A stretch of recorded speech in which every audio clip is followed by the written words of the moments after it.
Katherine. I'm Katherine. Hello. Learning of a shared childhood, one they never spent together. Which camp were you in? Lunghua. Lunghua. I was Weihsien. At 10 years old, Ian and his family were taken as prisoners in occupied China. Katherine was just 11 months. They were 2 of the estimated 40,000 children locked away in East Asia during the war.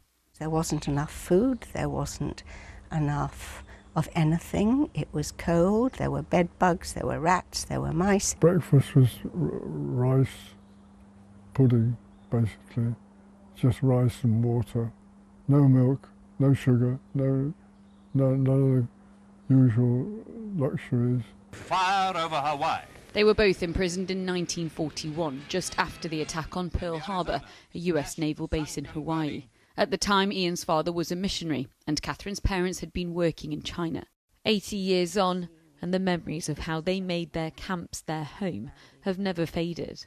I remember my father lying in the doorway of our little room. I remember throwing water over him and thinking it was very funny, and being very upset when he was angry, because everybody in camp had to take a 2-hour shift every day to pump water, and that was our day's water supply. We actually reared a sparrow.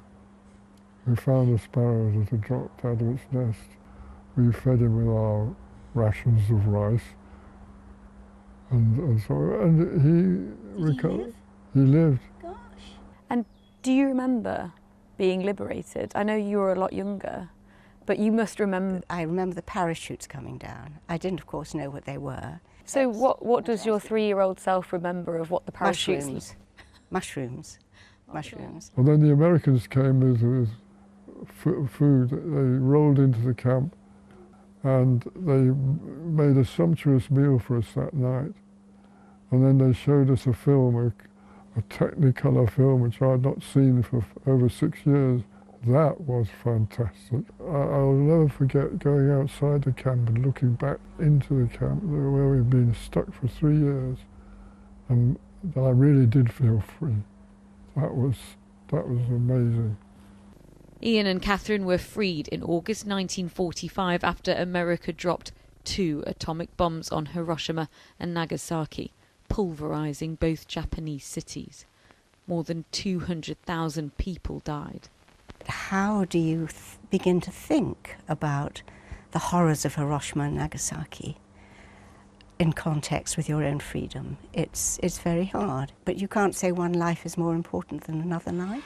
Already, all over London's West End, the vast VJ crowds were collecting. Within a week of the bombs landing, Japan surrendered. The Second World War was officially over, and millions took to the streets to celebrate. Why do you think it's important that we mark VJ Day? It was so much pain, so much bitterness, so much horror. You can't just forget about it. It's important to remember that people realise that if you go to war like that, people suffer terribly. They were once children, silenced behind bars. Now 2 friends with so much still to say. Sangita Lal, ITV News.